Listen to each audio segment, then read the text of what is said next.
Gracias por acompañarnos a esta hora, 7 de la mañana con 9 minutos. Así están las condiciones esta mañana en Calzada Roosevelt. Véalo usted en su pantalla para que pueda tomar en cuenta su tiempo, sobre todo si usted viene ingresando a la ciudad capital por el accidente que se registraba en el kilómetro 10. Como estamos viendo, esto es lo que se observa y este es el movimiento que se está dando en nuestra ciudad. 7 de la mañana con 9 minutos, tenemos que seguir abordando la realidad nacional e internacional. Dando una vuelta de página, por supuesto, para conocer los titulares de Guatemala y el mundo a continuación. Indudablemente que aunque están en ley dentro del legislativo, nosotros consideramos que a veces se extralimitan y no dejan que los ministros trabajen. Bueno, las noticias en relación a la famosa interpelación, esto es lo que opinaba el vicepresidente de la República sobre el tema. Acto de procesamiento por los tipos penales de abuso de autoridad y peculado por sustracción. En consecuencia, no ha lugar a decretar falta de mérito. Queda usted a partir de la presente fecha ligado a proceso. Por otro lado, diputados y exlegisladores son ligados a proceso y enviados provisionalmente a la cárcel Matamoros por el caso de Plazas Fantasma. Diputado Mario Velázquez y Claudia Armelín de León, señalados de delitos electorales, se declaran inocentes y dispuestos al debido proceso. Críticas y descontento se genera en la Universidad de San Carlos por el concierto de reggaetón en la declaratoria de huelga de Dolores. Hablamos del plano internacional. El potente ciclón Debbie deja a su paso lluvias torrenciales e intensos vientos en Australia. Por otro lado, la Unión Europea mantiene abierto el tema por la carne brasileña adulterada. Algunos de los temas que analizamos esta mañana, por supuesto, y también la portada de Prensa Libre con algunos de los títulos que destacaban en su interior y en la portada. Vamos a analizar entonces las noticias del día que se destacan en la primera plana. Bueno, primero la reforma y el tema vinculado a la estrategia de interpelación. Tenemos este tema para analizarlo ya en el interior de Prensa. Se analiza también la situación que viven los jóvenes que estudian y trabajan a la vez en Guatemala. Y todo lo vinculado a los deportes, pero mientras tanto en el interior de Prensa Libre aquí tenemos otras noticias que compartir con ustedes. Damos una vuelta de página y efectivamente recién hablamos de las estadísticas que se dan en el interior de la República y los indicadores que, de acuerdo a la ministra de Salud, reflejan mucha desigualdad, sobre todo en los casos que se refieren a la atención primaria, a las familias y a las cabezas de esas familias que en muchos casos son mujeres guatemaltecas. Vuelta de página y nos encontramos con más temas de actualidad. ONU ve bajo gasto social. Coordinadora residente y el gobierno coinciden en discutir una reforma fiscal. Una noticia más para compartir este escenario y en este caso Manolito ocultaba teléfono. Autoridades consignan al autor intelectual del caso Parlacén por tenencia de celular en prisión. Algunos de los temas que estamos viendo esta mañana en la edición de Prensa Libre. Prensa Libre presentó.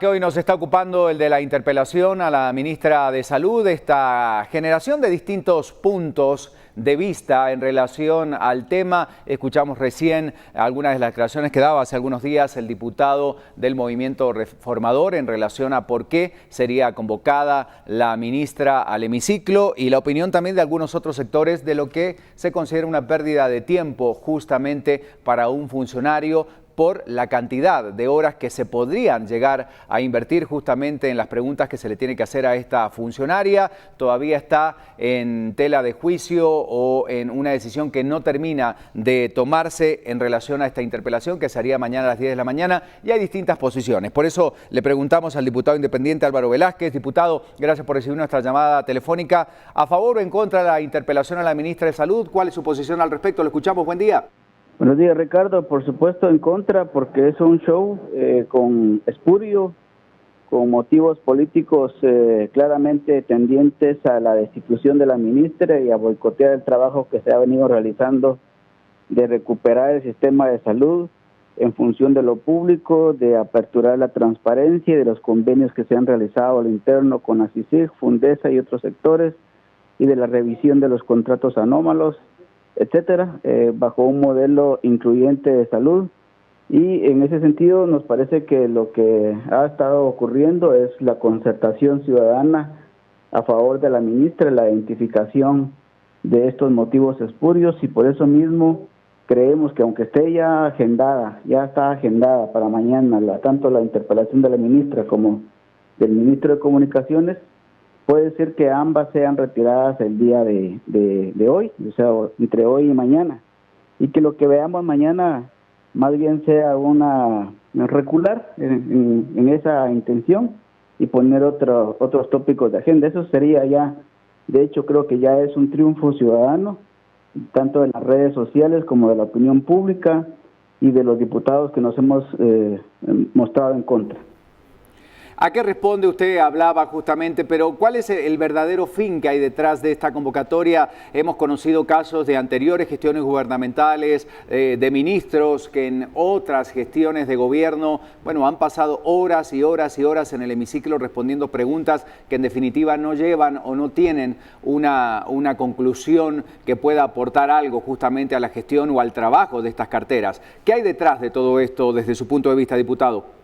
En efecto, la interpelación es un derecho constitucional del Congreso y de los diputados, pero con las reformas ocurridas el año pasado a la Ley de Régimen Interior, la interpelación queda como recurso de última instancia cuando en medio tenemos las posibilidades de citaciones, pero las citaciones han sido también sobrepasadas, sobreestimadas, y en este caso muy concreto lo que hemos visto es una constatación de algunos grupos internos y externos favorables a la impunidad, favorables al negocio de la salud, favorables a a que no haya ministros competentes con visiones diferentes a los pactos y a las arbitrariedades que en el pasado se han cometido en esa cartera, que es una cartera que además necesita mucha atención, más presupuesto, mejores prácticas en cuanto a políticas, etcétera. Pero ahorita fueron claramente identificados los motivos espurios y eso hizo que la ministra concitara la mayor cantidad posible de apoyos. Gracias por la información y por su análisis al diputado Lauro Velázquez, diputado independiente. Estamos hablando de la interpelación a la ministra de Salud. Hay noticias también que continúan en el país. Así es, Ricardo. Y es que al parecer las opiniones que emiten el presidente y el vicepresidente del país son un tanto diferentes. Declaraciones del vicepresidente Jafet Cabrera siembran la duda de un posible distanciamiento con el presidente Jimmy Morales, en donde muchas veces no coinciden en diferentes decisiones que se han tomado en este ejemplo. Momento, dijo el vicepresidente Jafet Cabrera, existía entre él y el presidente Jimmy Morales algo falla, y es la comunicación. De parte de la vicepresidencia no hay ninguna indicación, de parte de la presidencia desconozco. Los temas de la bancada FCN Nación provocan una distancia entre ambos gobernantes. Al menos esto dejó ver Cabrera al ser consultado sobre cómo maneja el Ejecutivo las interpelaciones a por lo menos 3 ministros. No hemos platicado al respecto de esta situación de estos diputados del FCN que están tratando de fortalecer las medidas que están haciendo algunos otros diputados de otras bancadas para la interpelación. El presidente Morales no necesitó la opinión de su segundo en mando para la reciente sustitución de 8 gobernadores. Que yo hasta en ese momento me enteré, no sé si realmente el criterio que usó el señor presidente fue realmente la falta de ejecución o había alguna otra indicación. Esto se suma a una serie de eventos que han evidenciado una marcada fractura en la pareja que gobierna, según analistas. Los diputados Mario Velázquez y Claude Armelín de León están señalados por el Ministerio Público de cometer delitos electorales. Por su parte, los ahora señalados han asegurado que no han cometido ningún ilícito y se van a someter a la ley siempre y cuando se lleve el debido proceso a cabo. Sí, le he vendido al Estado, es una ferretería al público, o sea, se le ha vendido a cualquiera, al mostrador, venta directa, pero nunca he firmado ni un contrato con entidades del Estado. ¿Esa sería su defensa entonces? Sí. ¿Está tranquilo? Sí, tranquilo, lo vamos a someter a las leyes correspondientes y bueno, estamos tranquilos, ¿no? Porque no hemos, a mi criterio, no he ocurrido en un tipo de ilegalidad. Todo fue legal, el finiquito la ley del Tribunal Supremo Electoral nos acreditó, o sea, no hay ningún inconveniente. Lo único que yo espero es que las cosas se hagan con un tinte legal, no político, ¿verdad? Porque aun cuando sea un delito político el que se está persiguiendo, más bien electoral, ¿verdad? No político, yo sí espero que el proceso sea el debido proceso, como Dios manda, y no como hemos venido viendo que las órdenes de captura, cuando deberían de hacer primeras citaciones, por ejemplo. Por otro lado, autoridades del Instituto Nacional de Estadística presentaron los resultados de la encuesta nacional de empleo y desempleo que corresponde al pasado tercer trimestre. Este informe revela información del mercado laboral en donde se ve afectado en su mayoría los jóvenes guatemaltecos. El sector laboral informal sigue siendo tendencia. El 70% de los jóvenes entre 15 a 29 años refleja la población económicamente activa, estimada en 6 millones de personas. La tasa global de participación es del 60% y de la ocupación del 97%. La encuesta indica que la tasa de desempleo es de 2.4%. Cuando nos trasladamos a medir el empleo a 3 sectores, sector formal e informal, nos damos cuenta que casi el 7 de cada 10 personas ocupadas están en la informalidad. Como muestra se tomaron 5.000 hogares de distintas regiones del país. La Universidad de San Carlos de Guatemala es ahora el escenario de conflictos, esta vez sea entre estudiantes, y es por las actividades de la tradicional huelga de dolores. Distintas facultades han criticado a los integrantes del comité de huelga por la organización de la tradicional declaratoria, donde se tendrá como invitado a un dúo de reggaetón. Escuchemos lo que pasaba.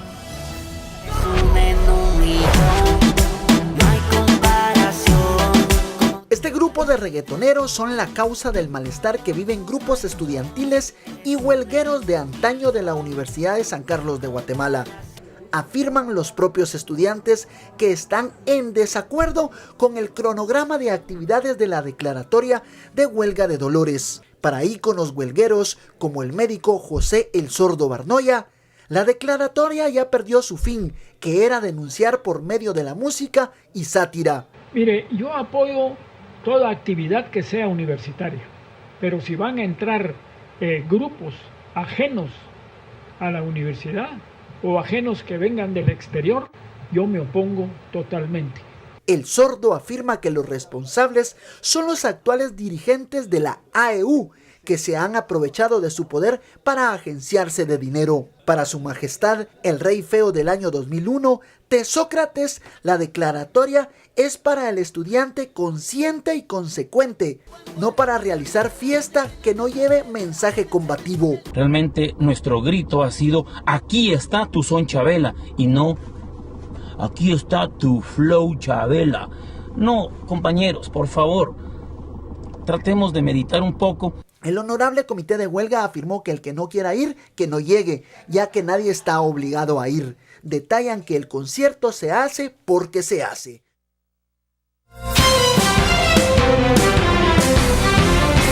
Ante la falta de atención de las autoridades del Ministerio de Educación y con el objetivo de mejorar el ambiente en estudiantes de preprimaria, padres de los niños que asisten a la Escuela Oficial Urbana Mixta El Pedregal 2 de la zona 5 de Retaluleu se organizaron para construir 3 aulas de concreto y beneficiar a 65 niños de la localidad.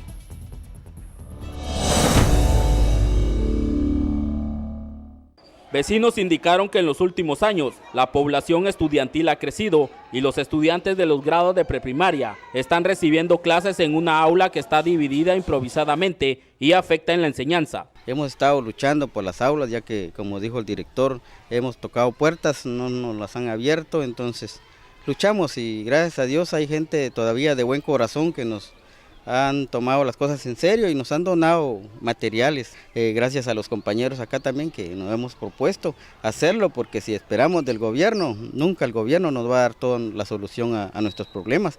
Docentes del centro educativo indicaron que admiran el esfuerzo de las personas que se acreditaron este reto porque están haciendo trabajos que debería de hacer el Ministerio de Educación. Sí, hemos solicitado años anteriores la construcción, pero siempre nos ponen un montón de papelerías y un montón de problemas para venir y nunca hemos tenido respuesta. Entonces el objetivo de los padres de familia es que el nivel de preprimario tenga sus propias aulas para que puedan desenvolverse de una mejor manera. Los vecinos han tenido la iniciativa de buscar donaciones de buenas personas que les han colaborado con materiales de construcción. Sin embargo, aún hace falta para terminar las aulas. Y tenemos que seguir este recorrido por los departamentos, pero lo hacemos acompañado de todos ustedes con el segmento de nuestros pueblos. Ban Rural, el amigo que te ayuda a crecer. Presenta. El período colonial en esta tierra de Latinoamérica marca puntos importantes dentro de su propia historia. Hablar del siglo XVI, XVII y XVIII enmarca el barroco y el ultrabarroco, algo que se puede apreciar en diferentes escenarios de nuestro país. Si hablamos de Comalapa, esto se expresa a través de la imaginería, por el policromado, la laminía de oro y por los antiguos altares que existían en esta localidad que hoy lamentablemente no se pueden observar a causa de los terremotos del 17 y 18 y de 1976. Algo importante de mencionar es que en la antigüedad cada población tenía 4 capillas posa. Estas se marcaban precisamente a través de su historia, a través de una cruz de atrio hecha de piedra de cantera. Esto simbolizaba que había un periodo de evangelización por parte de comunidades dominicas y franciscanas. Ban Rural, el amigo que te ayuda a crecer. Presentó. Agradecemos entonces a Ban Rural, el amigo que te ayuda a crecer, por el segmento de nuestros pueblos. Continuamos con más información. Muchas gracias, Laura. Y un tema importante, además de la interpelación, que es un tema que nos ha ocupado, por supuesto, en estos días. Vamos a hablar de esta realidad que se vive en Guatemala, los linchamientos, y mostramos estas imágenes muy tempranito hoy cuando arrancamos a las 5:45 a raíz de lo ocurrido el lunes por la noche en la aldea San Miguel Iztahuacán, en San Marcos, donde 3 presuntos asaltantes fueron vapuleados y quemados vivos, justamente como decíamos, la noche del lunes por una turba enardecida en esta aldea, en uno de los últimos episodios de una práctica cada vez más frecuente en el país, la justicia por propia mano. Para rescatar los cadáveres y al supuesto delincuente herido, un contingente de 50 policías ingresaba a esta comunidad, ejecutaba el operativo y se retiraba rápidamente a fin de no quedar atrapado por la turba.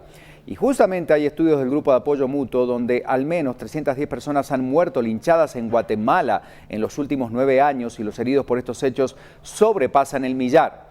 Uno de los principales detonadores de los linchamientos es la impunidad que prevalece en los ámbitos penal, civil y laboral. Este informe del GAM destaca que los linchamientos no son exclusivos de zonas pobres y con menos presencia del Estado, sino que las áreas urbanas también incrementan los hechos de hacer justicia por mano propia. ¿Qué pasa con estos casos que cada vez son más sonados en el país? Pues me da mucho gusto recibir esta mañana a Mario Polanco del Grupo de Apoyo Mutuo. Mario, bienvenido a BLM Noticias. Gracias por acompañarnos. Bueno, preocupados cada vez que surge esta información, pero como bien ustedes lo reportan en su informe, son cada vez más comunes este tipo de linchamientos que muchos, y son los que terminan siendo más mediáticos, terminan con la muerte de personas, pero hay una cantidad realmente de personas que son afectadas de una u otra manera por este tema. ¿Cuál es su visión? ¿Cuál es la opinión que ustedes tienen al respecto? Bueno, primero nosotros hemos ido llevando un registro anual de la cantidad de este tipo de acciones violentas por parte de la población y ha ido un incremento. Creemos que las razones pueden ser diversas.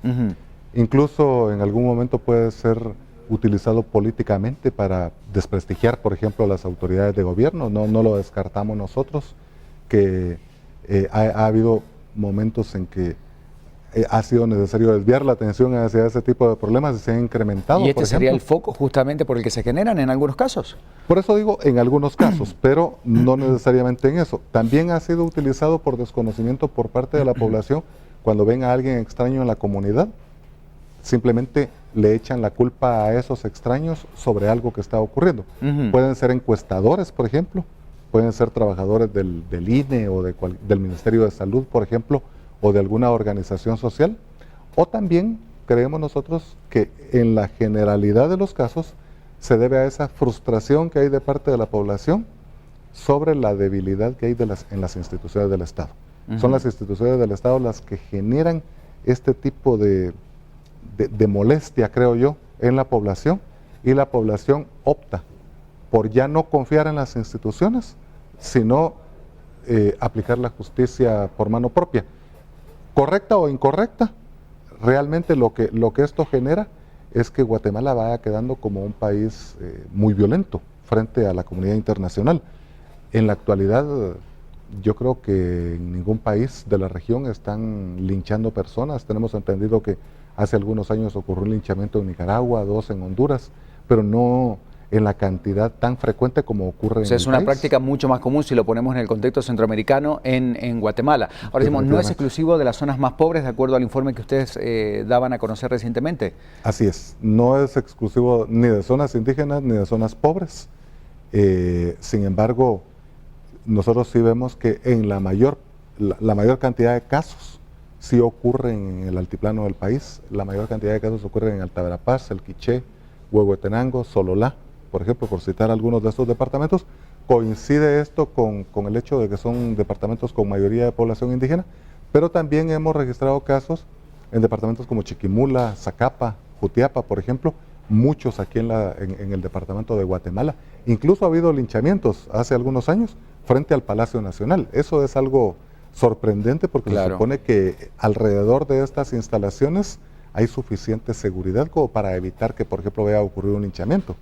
Pero han ocurrido incluso muertes en el Parque Central, a escasos metros del Palacio Nacional o de la Casa Presidencial, por ejemplo. Ha ocurrido linchamientos en la Universidad de San Carlos, en la Universidad Rafael Andívar, en distintas zonas de aquí de la capital. Entonces no es exclusivo de determinada zona. Yo creo que ya se ha generalizado, abarca la población de los 22 departamentos. Se producen en los departamentos que ya mencioné. ¿Qué pasa al interno de estas comunidades una vez que se produce el linchamiento? ¿Cómo queda esta comunidad sabiendo que puede hacer justicia por sus propias manos? En muchos casos hablamos, como en el del lunes, de presuntos asaltantes, porque obviamente no se pudo seguir el debido proceso para saber si se había cometido o no el delito. ¿Qué pasa a lo interior de esa comunidad para en cierta forma, que la gestión pública pueda actuar, el mismo responsable de esa comunidad, cuando ellos ya saben que están empoderados y que pueden hacer justicia por las propias manos? ¿Qué pasa después de eso? Creo que primero hay que analizar qué pasa con los que participan y con los espectadores, porque hemos podido ver que en muchos de estos linchamientos hay niños que están de espectadores, y al haber niños ahí que ven cómo rocían de gasolina a la víctima y le prenden fuego, obviamente eso genera un trauma terrible en la niñez, que los va a acompañar el resto de su vida. Ahí hay mujeres, niños presenciando, y en algunas comunidades como en San Juan Zacatepeque son obligados a ver, incluso son obligados a salir de sus viviendas, no necesariamente a participar en el vapuleo o en prenderle fuego, pero sí a ver, es obligatorio. Hay algunos municipios como San Juan Zacatepeque donde quienes se han empoderado son grupos de autodefensa, llamémosle así, grupos de seguridad. Estos grupos incluso amenazan a la población sobre que no pueden hacer fiestas, no pueden tener música, no pueden andar a partir de cierta hora de la noche. O sea, lo que están generando en algunos lugares, en algunos municipios de Totonicapán también, es temor entre la población para a través de ella garantizar algún tipo de seguridad. Restringieron totalmente las libertades en aras de tener algún tipo de seguridad. Y es cierto que han logrado en algunos lugares disminuir el índice de criminalidad. Por ejemplo, Totonicapán en la actualidad es el departamento con menos índices de violencia. ¿Pero a costa de qué? A costa de tener amenazada a la población, a costa de que cualquiera puede ser víctima del linchamiento. Una población que vive con miedo prácticamente. Sí, o la población de San Juan Zacatepeque, donde incluso circulan volantes, donde están amenazando a la población, incluso con palabras soeces muchas veces. Entonces yo creo que el efecto en cada comunidad es diferente, pero obviamente el hecho de que ocurra el linchamiento y que luego del linchamiento haya ausencia total del Estado para investigar y para sancionar a los culpables, lo que genera es una sensación de tranquilidad en quien ha provocado este linchamiento, una sensación de tranquilidad que se traduce en impunidad. Y además es un aliciente para volver a provocar otro linchamiento en el futuro. Mario, ustedes como Grupo Apoyo Mutuo que se dedican justamente al análisis de todos estos indicadores de violencia y estos saldos lamentables que se dan en el país con estadísticas comparativas, ¿qué recomendaciones dan justamente ante esta situación? Sí, nosotros lo que hemos insistido es en que se debe fortalecer a los 3 operadores de justicia, que son... Ya 2 de ellos están bastante fuertes, el Ministerio Público y la Policía Nacional Civil, pero creemos que es en el organismo judicial donde hay índices de debilidad todavía. Sabemos que hay jueces muy honorables que están actuando muy bien, pero hay otros que reciben el caso y bajo el argumento de que a lo mejor no existen las suficientes pruebas, personas que han sido capturadas infragantes en algunos municipios son dejadas en libertad 48, 72 horas más tarde y regresan a la comunidad a continuar delinquiendo. Claro. Eso es lo que va generando este disgusto por parte de la población. Entonces, nosotros sí consideramos que debe haber un fortalecimiento equilibrado de parte de las tres instituciones, y para la población nosotros consideramos que hay que hacer que estas instituciones funcionen, y una forma de hacerlo es presentando denuncias, pero además pidiendo el nombre del funcionario ante el cual se presenta esta denuncia, sea agente de la PNC o fiscal, pero hay que pedir el nombre para poderle dar seguimiento. Claro. El problema es que muchas personas ya no quieren darle seguimiento a una denuncia, entonces ahí es donde se genera impunidad. Donde queda el tema y se genera la impunidad. Ahora, por último, Mario, ¿existe dentro de las políticas públicas, alguna vez ustedes han encontrado algún plan? Porque cuando ya se va haciendo común un tema como el de los linchamientos, cuando ya hay un saldo importante de personas que han perdido la vida y muchísimos heridos a raíz de esto, ¿hay algún plan para trabajar con estas poblaciones desde lo social, desde la contención, para tratar de revertir esta posición, o queda libre albedrío de cada comunidad hacer lo que quiera? Realmente quienes realizan algunas acciones para tratar de evitar estos linchamientos son algunas organizaciones sociales. Exactamente, que nada tienen que ver con el gobierno. Desde el Estado no hay nada. Creemos que quien debiera trabajar ahí arduamente es desde el Ministerio de Educación, por ejemplo, desde las escuelas, el Ministerio de Salud también promoviendo una cultura de paz, una cultura de justicia, ¿verdad?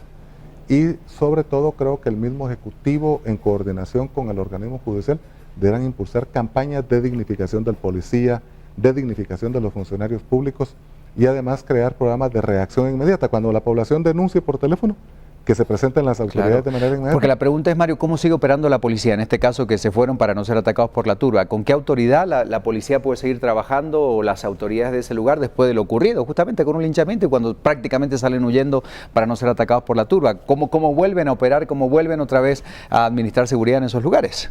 Bueno, pasa mucho tiempo en algunos casos. En algunos casos se han ido porque la comunidad no ha permitido que regresen durante periodos de años incluso.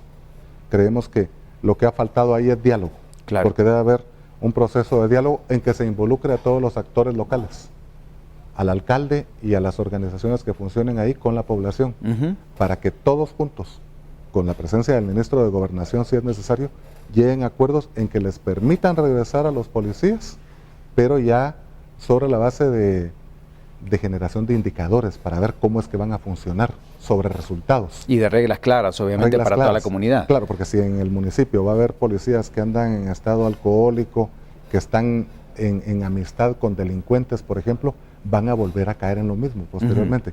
Pero creemos que cuando ocurre que la policía es expulsada de un municipio, no se debe dejar al tiempo, de manera inmediata se debe buscar la forma de hacer que regrese, pero ya de una forma consensuada.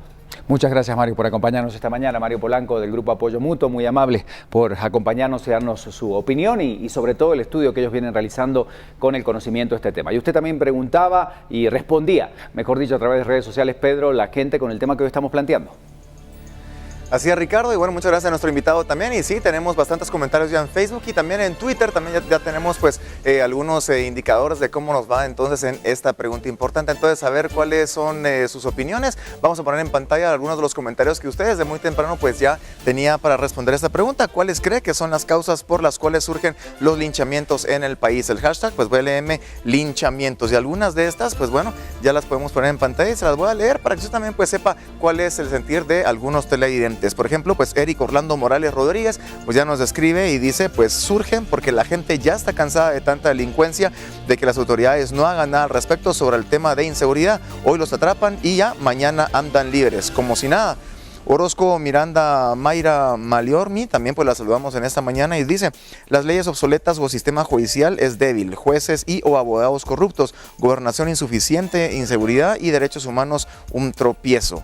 Rodrigo Campos también pues nos hace su opinión en Facebook, y es que sí, los guatemaltecos pues estamos cansados y Guatemala se está poniendo como en El Salvador, pero aquí sí le vamos a quitarles vivos.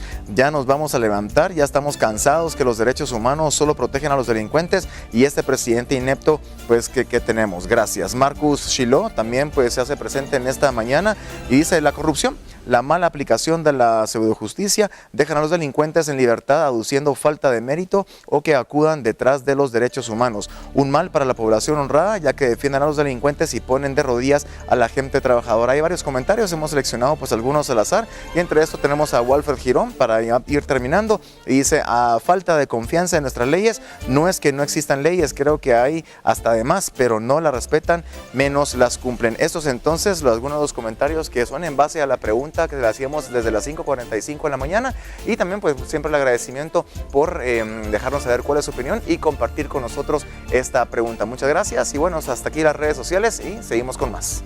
Parte de la información que tenemos a esta hora, por supuesto, y también las noticias del mundo, que es bueno conocer. Crista García está lista con los datos internacionales. Vamos.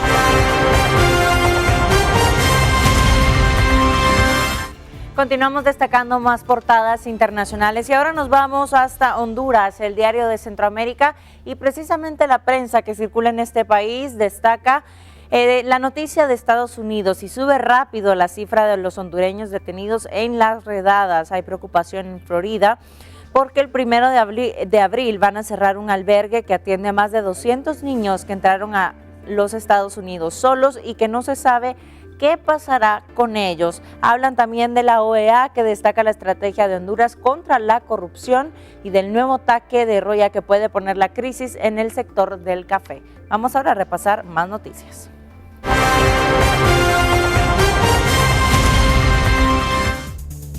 Hablamos del comisario europeo de Salud y Seguridad Alimentaria, que afirmaba que la Unión Europea va a mantener abierto el tema por la carne brasileña que fue adulterada. Esto se da mientras Brasil recupera esta confianza de los mercados importadores. Brasil recuperó el martes mercados de carne y busca minimizar las secuelas del escándalo de cortes adulterados. Aunque el comisario europeo de Salud y Seguridad Alimentaria, Vytenis Andriukaitis, de visita en Brasil, afirmó el martes que para la Unión Europea el tema aún no está cerrado. Veremos nuestros resultados mañana y vamos a concluir el viernes. Continuaremos la semana que viene y luego veremos cómo seguir adelante, porque la cuestión no está cerrada.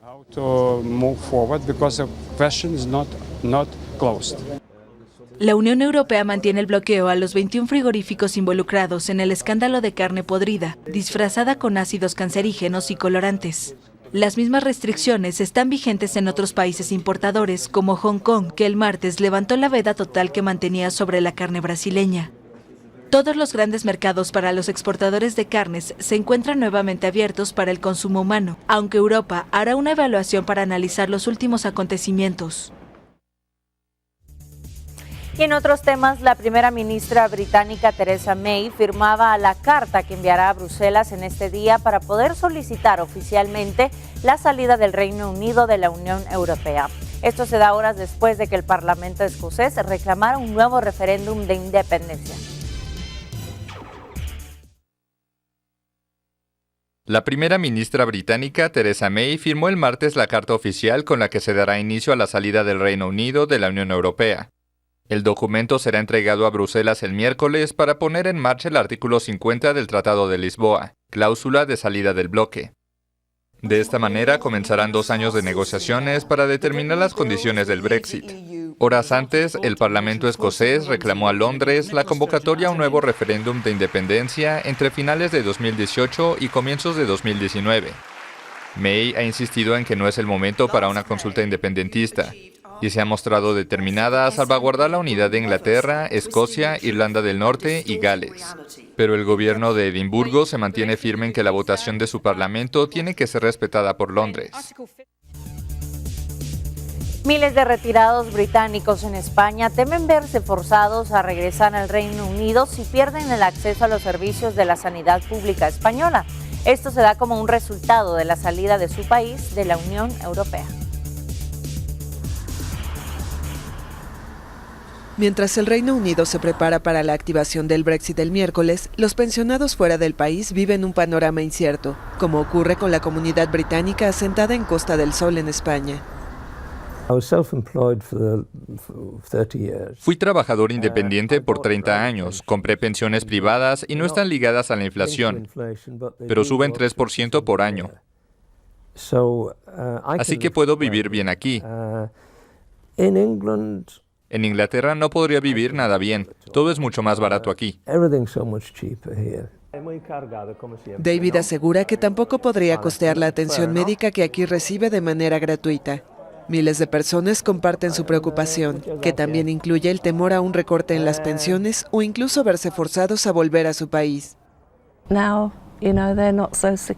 Ahora no están seguros, no se sienten seguros aquí.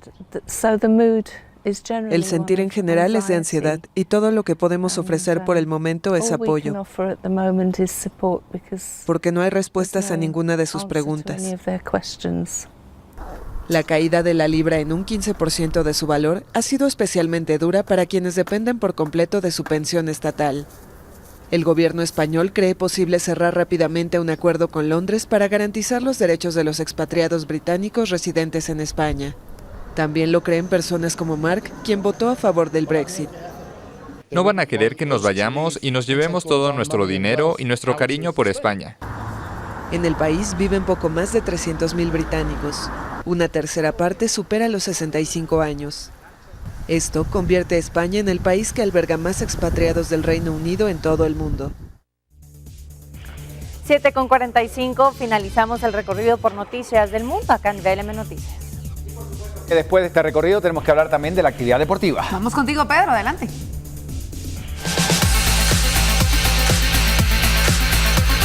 Seguimos hablando un poco del fútbol y esta vez en la eliminatoria por la CONCACAF. México sigue con paso firme en ruta al Mundial al visitar y derrotar a Trinidad y Tobago 1-0.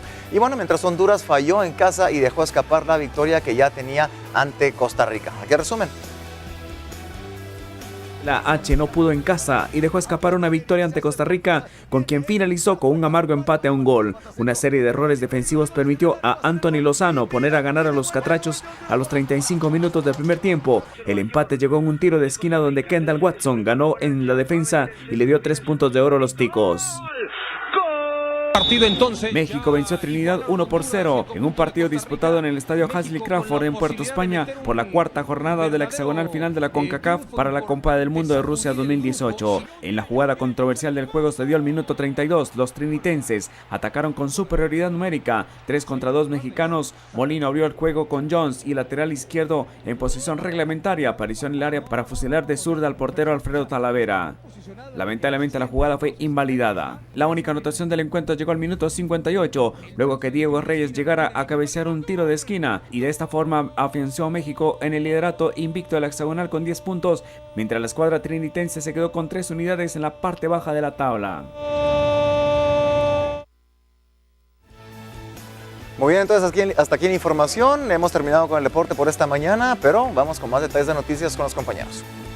Y para terminar este bloque hablamos del clima, que siempre es noticia y tiene cosas que decirnos para ver cómo vamos a enfrentar esta ola de calor que ya va a empezar. Ya se está sintiendo en Guatemala, así que vamos contigo, Lorraine, coméntanos. El clima.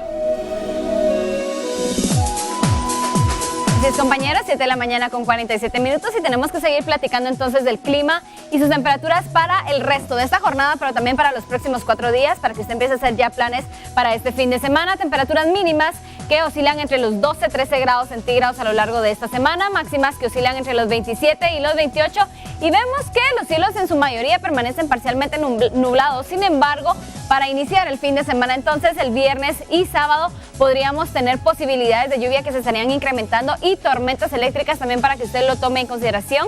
También mi recomendación es que esté pendiente del clima el día de mañana y el día viernes también, para darle unos datos más exactos con respecto a las temperaturas y con respecto a cómo se encontrará el panorama climático para este fin de semana. Son las 7 de la mañana con 47 minutos. Continuamos con más.